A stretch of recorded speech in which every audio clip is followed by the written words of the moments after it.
Hi friends, आज शुक्रवार है और शुक्रवार को संतोषी माता की व्रत की कथाएं सुनते हैं, पढ़ते हैं। संतोषी माँ की जो एक कथा मैं आज सुनाने जा रही हूँ, ये आप लोग ध्यान से सुनिएगा। ये मानता है कि इन कथाओं को जो तरक्की की तरफ, सक्सेस की तरफ अग्रसर होते हैं।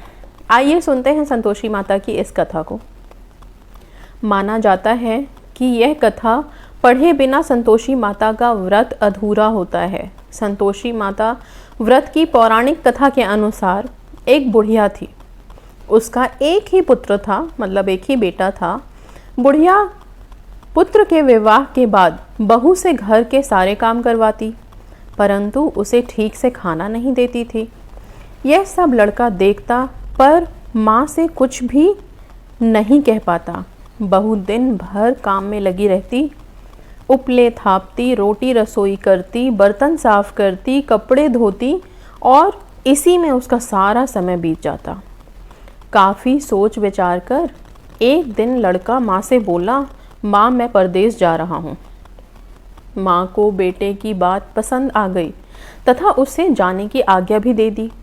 उसके बाद वह अपनी पत्नी के पास जाकर बोला, मैं परदेश जा रहा हूँ, अपनी कुछ निशानी दे दो।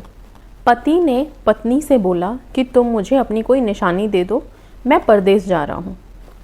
लेकिन बहू ने बोला कि मेरे पास तो निशानी देने लायक कुछ भी नहीं है, मैं क्या दूँ आपको। यह कहकर वह पति के चरणों में गिरकर रोने लगी। इससे पति के जूतों पर गोबर से सने हाथों से छाप बन गई। पुत्र के जाने के बाद सास के अत्याचार बढ़ते गए। एक दिन बहू दुखी हो मंदिर चली गई। वहाँ उसने देखा कि बहुत सी स्त्रियाँ पूजा कर रही थीं। उसने स्त्रियों से व्रत के बारे में जानकारी ली तो वे बोलीं कि हम संतोषी माता का व्रत कर रही हैं, इससे सभी प्रकार के कष्टों का नाश होता है, दुख दूर होते हैं।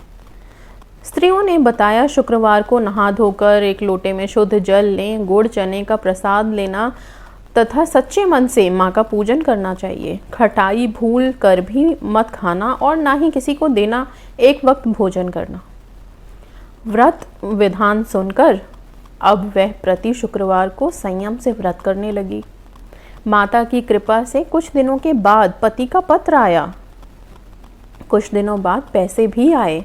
उसने प्रसन्न मन से फिर व्रत किया तथा मंदिर में जा अन्य स्त्रियों से बोली, संतोषी माँ की कृपा से हमें पति का पत्र तथा रुपया आया है। अन्य सभी स्त्रियां भी श्रद्धा से व्रत करने लगीं। बहू ने कहा, हे माँ, जब मेरा पति घर आ जाएगा तो मैं तुम्हारे व्रत का उद्यापन करूंगी। अब एक रात संतोषी माँ ने उसके पति को स्वप्न दिया और कहा कि तुम अपने घर क्यों नहीं जाते। तो वह कहने लगा, सेठ का सारा सामान अभी बिका नहीं, रुपया भी अभी नहीं आया है। उसने सेठ को स्वप्न की सारी बात कही तथा घर जाने की इजाज़त मांगी, पर सेठ ने इनकार कर दिया।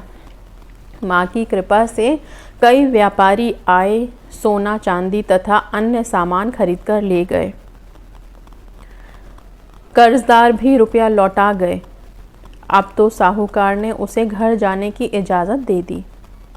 घर आकर पुत्र ने अपनी माँ व पत्नी को बहुत सारे रुपए दिए। पत्नी ने कहा कि मुझे संतोषी माता के व्रत का उद्यापन करना है। उसने सभी को न्योता दे उद्यापन की सारी तैयारी की।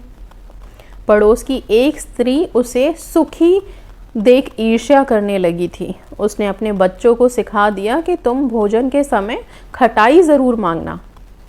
उद्यापन के समय खाना खाते खाते बच्चे खटाई के लिए मचल उठे तो बहू ने पैसा देकर उन्हें बहलाया।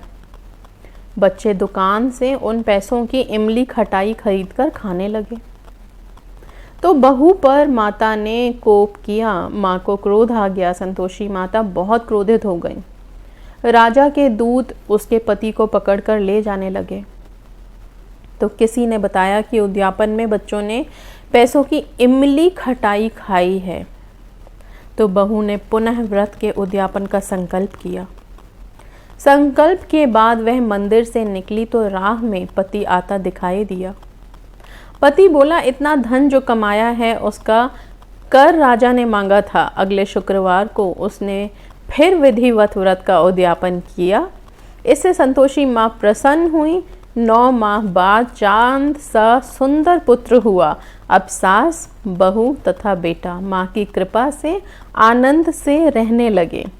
तो ये संतोषी माता की कथा है, ये संतोषी माता की कृपा की कहानी है। ठीक है, तो जैसे संतोषी माता ने इन पर कृपा की है, ऐसे ही आप पे भी कृपा करें। और जितने भी लोग इस कहानी को सुन रहे हैं, संतोषी माता की महिमा को सुन रहे हैं, उन सब पर संतोषी माता की कृपा बरसते रहे। इसी के साथ धन्यवाद। Thank you so much.